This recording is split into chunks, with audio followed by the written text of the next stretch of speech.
She's a veteran fire safety professional, an avid weekend warrior on the soccer field that has a strong passion for fighting fires before they start. I'm delighted to welcome Samantha Hoffman from Barrie Fire and Emergency Service on Small Talk.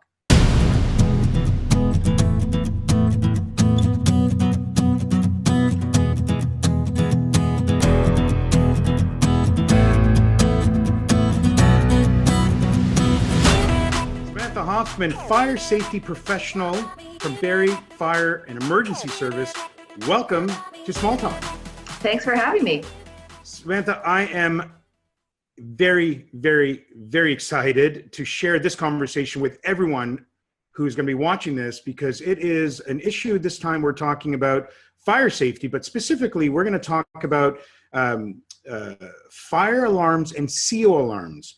Now, there's always been this, I'm going to say, misconception or conversation where people maybe misunderstand about fire alarms and CO alarms and changing their batteries. Can you walk us through maybe sort of top 3 misconception, misunderstanding tips about these two items? Well, I think the one thing is everybody thinks that they last forever. That's probably the number one misconception.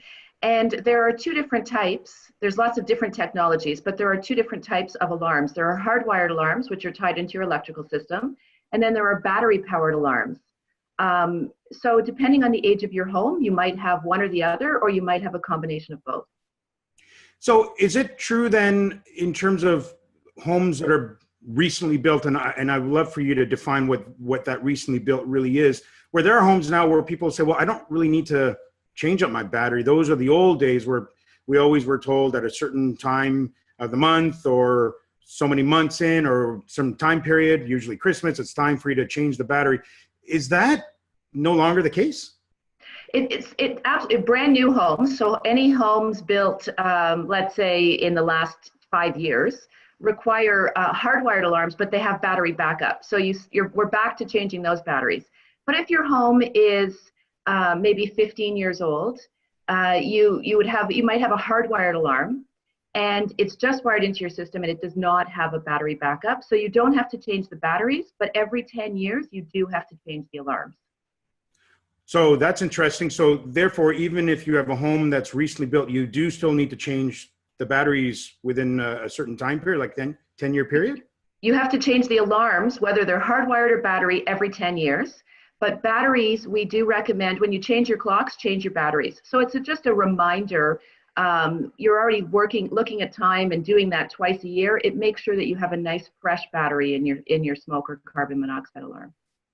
And in terms of the alarms, I've read on a number of occasions that unfortunate fires happen and occur because of they either didn't change the alarm or they didn't even have alarms. Well, we're finding that your chances of dying in a fire are very, very high, more than doubled if you don't have working alarms. Working alarms give you the time that you need to escape. You need to have an escape plan and an alarm. And what we've found, especially in the last couple of weeks, is we've had a number of fatalities, and the one thing they have in common is none of them had working alarms.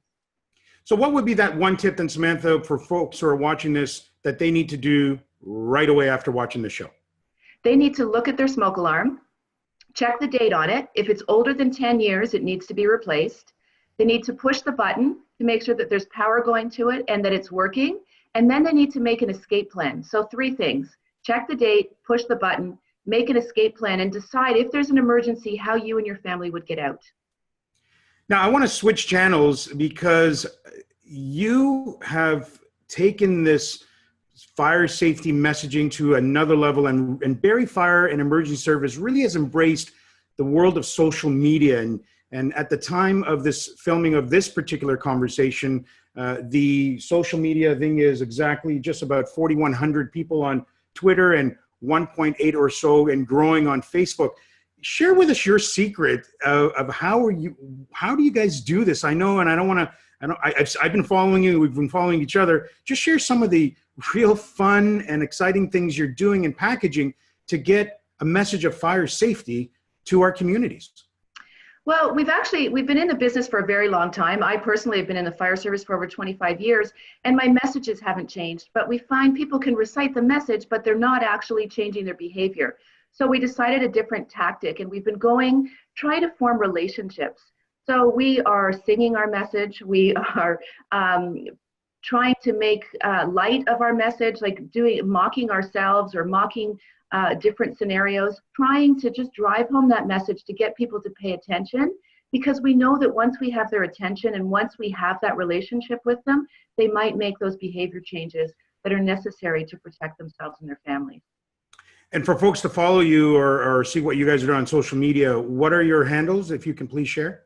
So on Twitter, we're at Barrie_fire, and on Facebook, we're Barrie Fire and Emergency Service.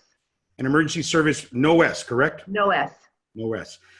That's awesome. Samantha, thank you for your time. Now, we got one last question. We always ask people, if there was someone living or past that you had an opportunity to have a small talk conversation with, who would it be?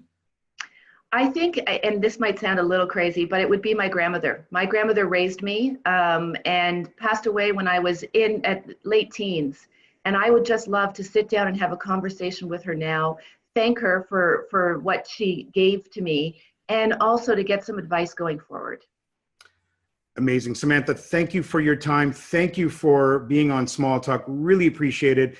And if you are watching this and you want to continue this conversation, or you've got questions for Samantha, her contact information is right there, her email address and her phone number, it's there. Please reach out to Samantha. Thank you again, Samantha, for being on Small Talk. Thank you. Thank you to Samantha Hoffman from Barrie Fire and Emergency Service for joining me on Small Talk. Now it's your turn. Please comment, subscribe, and share. If you have a topic you'd like to discuss on the show, please give me a call or send me an email. We'll talk with you next time.